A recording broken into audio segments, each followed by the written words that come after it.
The first time the HOA president told me I didn't belong on my own land, I honestly thought he was joking. I was splitting oak rounds behind my log cabin, sweat dripping down my back, when a black SUV rolled up my gravel drive like it owned the place, didn't slow down for the cattle guard, didn't stop at the old cedar post that's marked the edge of our property for longer than I've been alive, just came straight on in, dust cloud and all. Out stepped a man in loafers and a tucked-in polo, clipboard under his arm, sunglasses still on even though the sun was already dipping low. He looked around like he'd stepped into a museum exhibit that offended him personally.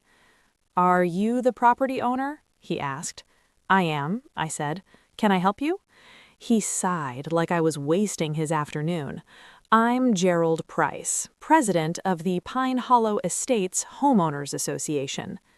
I waited. He didn't say anything else, just stood there like the title alone should mean something to me. "Never heard of it," I said. His jaw tightened. "You will. Your structure is in violation of multiple HOA covenants." I laughed, not to be rude, just reflex. Pine Hollow Estates was a new subdivision, cookie-cutter homes, vinyl fencing, mailboxes that all matched. It sat a good half-mile downhill from my cabin, separated by a line of cottonwoods and a creek my great-grandfather used to water cattle. "You're lost," I said. "This land isn't part of any HOA." He flipped his clipboard toward me. "According to county filings, this parcel falls within our jurisdiction." I wiped my hands on my jeans and took a look. It was a photocopied map, lines drawn thick in blue ink, my cabin circled in red like a target. "That map's wrong," I said. He smiled, finally took off his sunglasses. "Maps don't lie, sir." That was my first mistake, thinking this was just ignorance. This cabin sits on land my family's held since before the county had a courthouse. My great-great-great-grandfather built the original homestead here after being granted the land in 1847. The log cabin I live in now was rebuilt on the same footprint after a fire in the 60s. I was born on this land, buried my parents on the ridge overlooking it. I pay taxes on it every year, same as my father and his father before him. And suddenly this man in loafers was telling me I needed permission to exist. Over the next week, the letters started coming. First was a notice of non-compliance. Apparently, my cabin violated architectural guidelines. Logs weren't approved, neither was my metal roof, my woodpile, my unregistered outbuilding, which was just a shed older than Gerald's entire subdivision. Then came fines, $250 for unauthorized exterior materials, $100 a day for failure to submit to inspection. I called the number on the letter, got Gerald. "I can't find me," I said. "I'm not in your HOA." "You are now," he replied. "When Pine Hollow expanded, your parcel was absorbed." "That's not how property works." "It is when the county signs off," he said, and they did. That's when my stomach dropped. I drove down to the county assessor's office the next morning, pulled my file, everything looked normal, same parcel number we've always had, same boundaries, same acreage. Then I noticed something new, an amended boundary overlay, filed 6 months earlier, filed by Pine Hollow Estates. I took it to the clerk. She frowned. "That's strange. These usually require owner signatures." "There's no signature from me," I said. She leaned closer. "There's one here. It wasn't mine."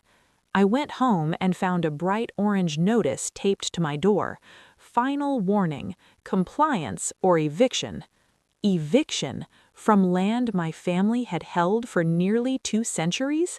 I stood there reading it while the sun went down over the ridge, cattle lowing in the distance, and realized something important.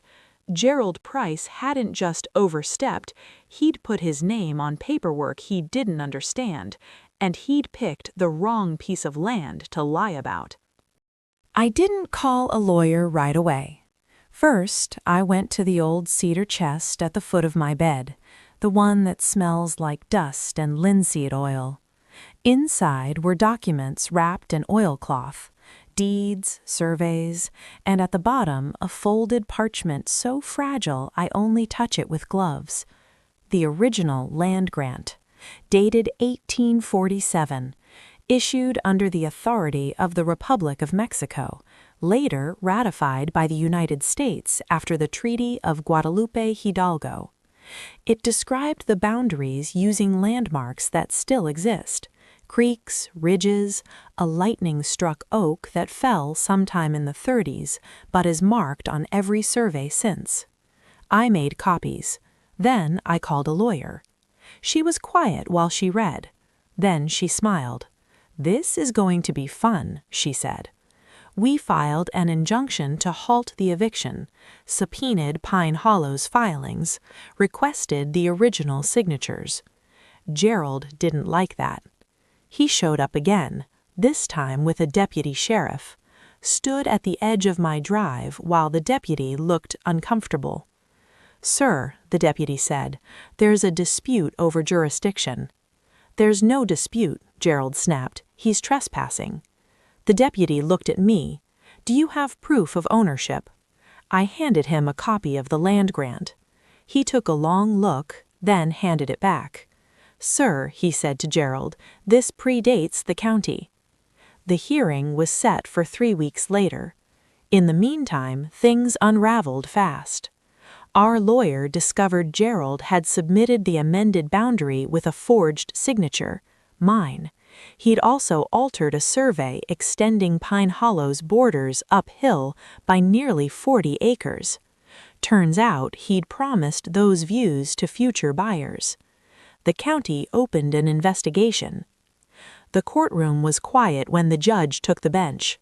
Gerald sat stiff, suit too tight, confidence leaking out of him. When our lawyer presented the land grant, the judge adjusted his glasses.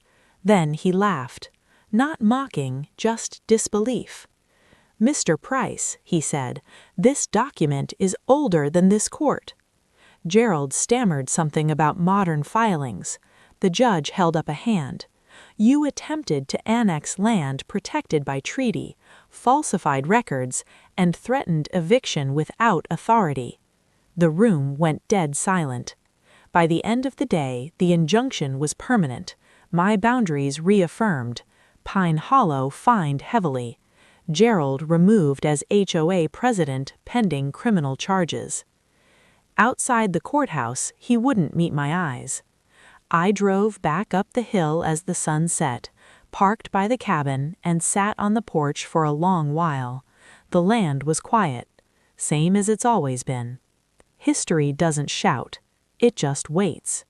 And sometimes all you have to do is stand your ground long enough for the paper to speak.